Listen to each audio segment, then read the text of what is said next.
انا رايح دلوقتي الامتحان، مذاكرتي مش احسن حاجة بس اهو خدت بالاسباب، ربنا يستر. طب احنا عندنا دلوقتي ايه؟ حصة مونتاج. ده المونتير بتاعي الجديد. مونتير؟ اه اللي هيمنتج لي. مش عارف هتمنتج لي على ايه؟ برنامج ايه؟ لا ما عنديش برامج مونتاج. هو اصلا ما يعرفش حاجة عن المونتاج. احنا عندنا دلوقتي حصة تعليم اساسيات المونتاج. انا واخويا هنتعلم مونتاج. بسم الله. يا راكبا في رحلة الحياة لا تظن انها قصيرة كذا، هي الحياة لعبة قانونها الفوز ليس بالوصول اولا بل بالوقوع، والوقوع فرصة. سيبك من لبك دلوقتي فيلو. بص يا باشا، بسم الله. ده اسمه بريمير برو، ماشي. تبع مجموعة ادوبي. في عندك مثلا ادوبي بريمير، ادوبي فوتوشوب، ادوبي الستريشن. ده ممكن تحول رسمة انت راسمها، اي رسمة مثلا الناس اللي بيعملوا لوجو. عارف بالظبط. انت رسمتها كتبت كده محمد، اي كلام بالظبط تروح انت عاملها هنا ديجيتال. يعني فوتوشوب هو بتاع تصميمات 3 دي، يعني ثلاثي الابعاد. الناس اللي بيعملوا بينحتوا حاجه، بيطلعوا حاجه منحوته حرفيا.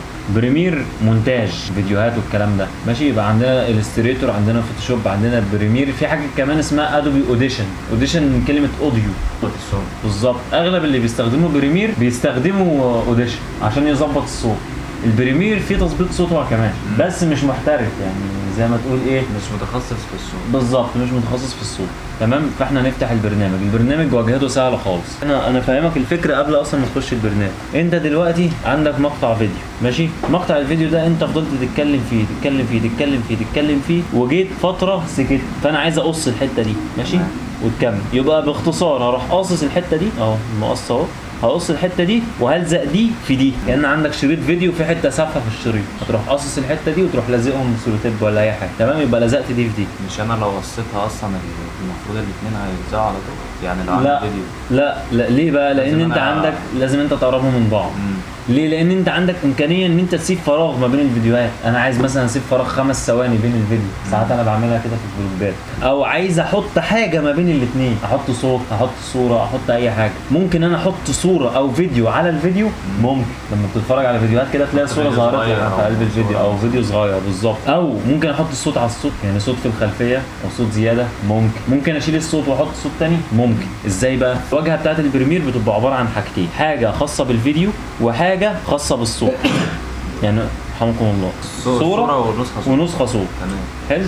يبقى انت تقدر تتحكم في الاثنين، تخلي ده لوحده تخلي ده لوحده، تدمج الاثنين مع بعض، تشيل ده وتحط بداله عادي جدا. كل اللي انت تتخيله ان انت تقدر تعمله في الفيديوهات ممكن تعمله على البريمير.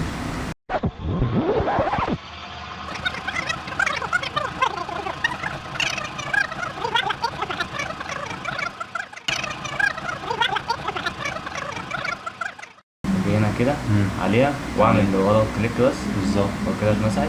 بالظبط. التلات. لا التلات انت عديته. النهارده امبارح الحمد لله اليوم غيرت حته من اول كده. طب ارجع وبص. لا انت كده صح، دوس على الشريط. انت بتقص الشريط مش بتقص العلامه. ماشي. ده بيكبر وبيصغر. تمام.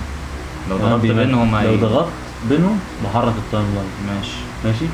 انا ممكن اعمل كل حاجه في التايم لاين. يعني بص ممكن اوسعه. عايز تحرك ده؟ ماشي. بس افتكرت. لا دي كلها ما فيهاش صوت. دي كده ما فيهاش. لا لحد هنا يعني.